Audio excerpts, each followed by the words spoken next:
¿Qué tal amigos? ¿Cómo están?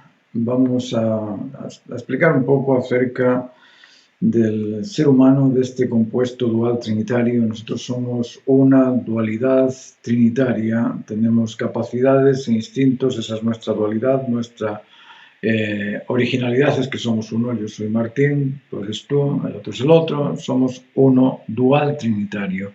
¿Y qué es eso de ser dual trinitario? Pues lo que os digo, nosotros tenemos una unidad que es el ser, después tenemos mente y cuerpo, y esa mente y cuerpo son dos aspectos complementarios, son dualidades que tenemos, y en esa mente tenemos aspectos trinos, tenemos capacidades, tres capacidades, tenemos la capacidad emocional, la capacidad intelectual, la capacidad motivacional, y tenemos emoción, intelecto y voluntad como capacidades, pero tenemos también tres instintos. Tenemos el instinto de protección, de conservación y de reproducción.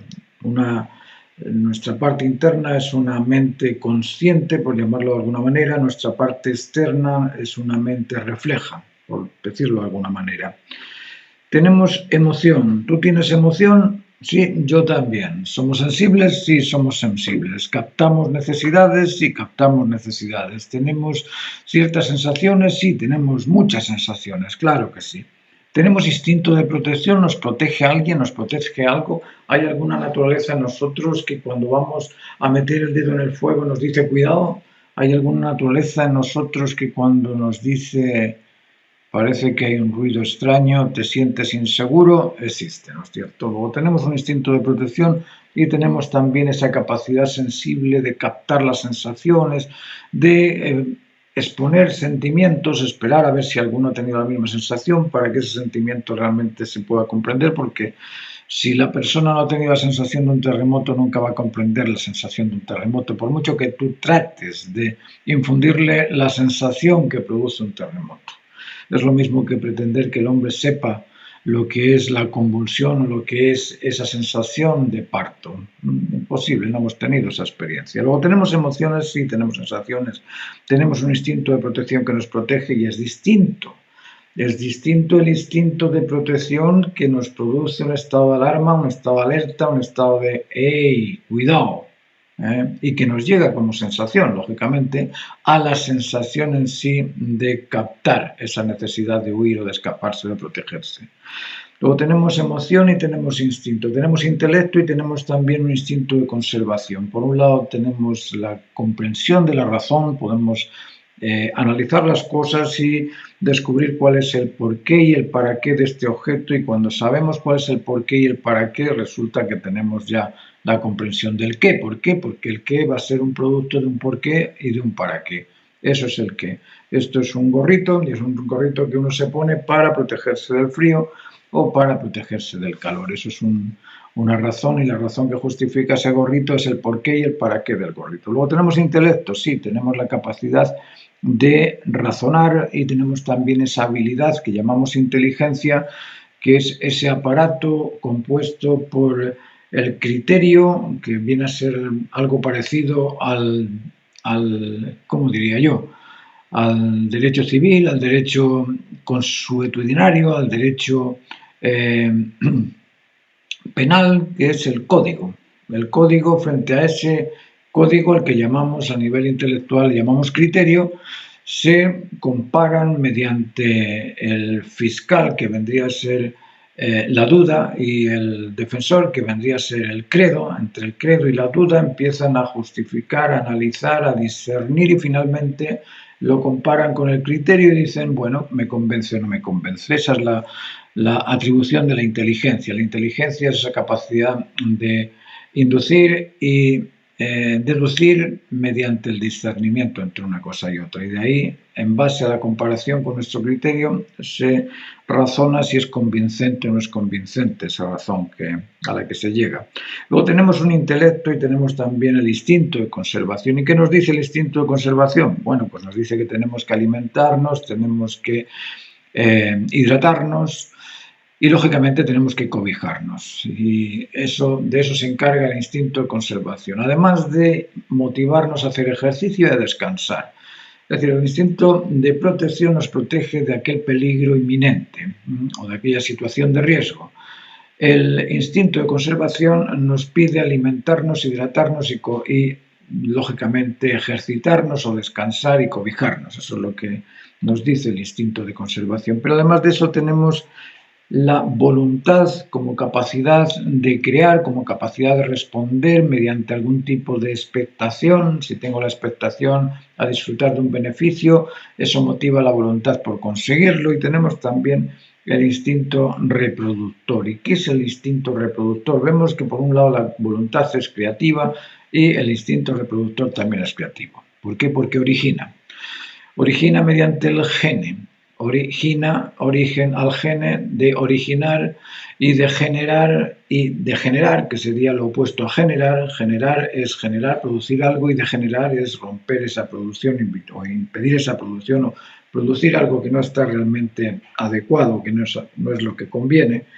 Luego tenemos la voluntad como operativo creativo y tenemos el instinto de reproducción también como creativo o como elemento que nos permite la perpetuidad de la especie.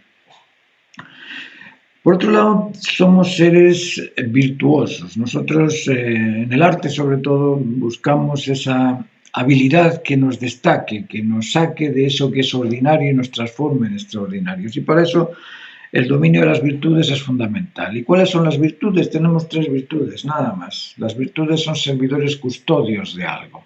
Son esos servidores que nos ayudan, que en el antiguo lo llamaban ángeles, otros lo llaman arcángeles, otros lo llaman, da lo mismo como lo llames, son servidores custodios de la opción válida. Por ejemplo, nosotros cuando estamos optando por algo, vamos a optar por aquella opción que consideremos válida, y para prevenirnos de que esa opción, de que esa alternativa sea realmente la correcta, tenemos la prudencia. La prudencia es el servidor custodio de la causa o de la alternativa o de la opción válida. Eso es la prudencia, el servidor custodio de la opción válida. Y la prudencia nos retiene, nos dice, piénsalo antes de hacerlo, porque quizá las consecuencias no van a ser beneficiosas, o sí van a ser beneficiosas, entonces entrégate a esa alternativa. Eso lo declara la prudencia. Y cuando hemos logrado algo que resultó no ser lo que esperábamos, decíamos, hoy fui imprudente y por la falta de prudencia no conseguí aquello que era tan obvio, tan fácil de lograr.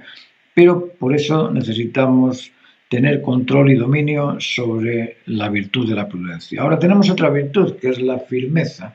Y la firmeza es el servidor custodio del proceso completo de realización de cualquier cosa. Es decir, si somos cíclicos, si empezamos las cosas y las terminamos, lógicamente estamos ejerciendo el control y el dominio sobre la firmeza. Pero si no terminamos las cosas, la gente nos va a ver como, uy, ese es un debilucho que no termina lo que empieza, o no es consecuente con sus propósitos, o no cumple con aquellos compromisos. Entonces no se ve esa fortaleza, no se ve esa firmeza en el desarrollo de la persona, porque no controla las virtudes, no controla la prudencia o no controla la firmeza en este caso. Pero hay otra virtud que también nos sirve de mucho, y sobre todo en el arte, porque en el arte nosotros nos enfrentamos constantemente a errores. Nosotros estamos corrigiendo, continuamente estamos corrigiendo. Estamos haciendo una escultura y estamos quitándole aquello que nos sobra. Estamos haciendo una pintura y estamos mezclando los colores que no son para que sean. Estamos haciendo un dibujo y estamos corrigiendo proporciones para adecuarlas a aquella ubicación, a aquel lugar donde corresponde esa proporción. Por lo tanto, nosotros estamos siempre enfrentados a esa cosa que llamamos frustración, pero la superamos precisamente en ese horizonte final, que es la conquista de la calidad, la conquista de la comunicación, la conquista de la armonía. Luego tenemos que las virtudes son la prudencia, la firmeza y la templanza.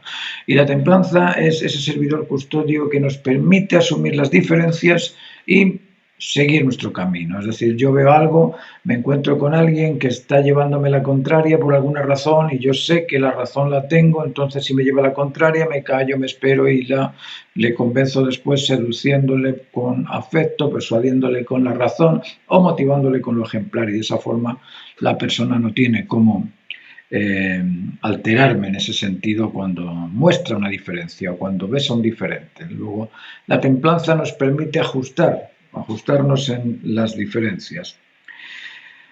Tenemos dentro de esta mente consciente que domina o controla los instintos, las virtudes, los recuerdos, la información, la memoria, la experiencia, los conocimientos, los sentimientos. Tenemos este tipo de aspectos físicos y físicos y no físicos que son en ocasiones contrarios a aquello que nosotros esperamos porque nos afecta directamente, y me refiero al celo. El celo es un servidor custodio de la unidad. Ser celoso de mi pertenencia, esto me pertenece, bueno, lo guardo porque es mío, me es útil, esto también, es una calculadora, yo lo cuido y cuidarlo no tiene nada malo, y eso es algo que me inspira el celo, el ser celoso de mis cosas, guardarlo bien, limpiarlo, ordenarlo, está bien. Pero ser sobreprotector, ya estoy exagerando el celo, ya estoy llevando el celo a un extremo. Me pides el lápiz, no te doy el lápiz porque no me lo vayas a romper, no me lo vayas a perder, no te lo vayas a quedar.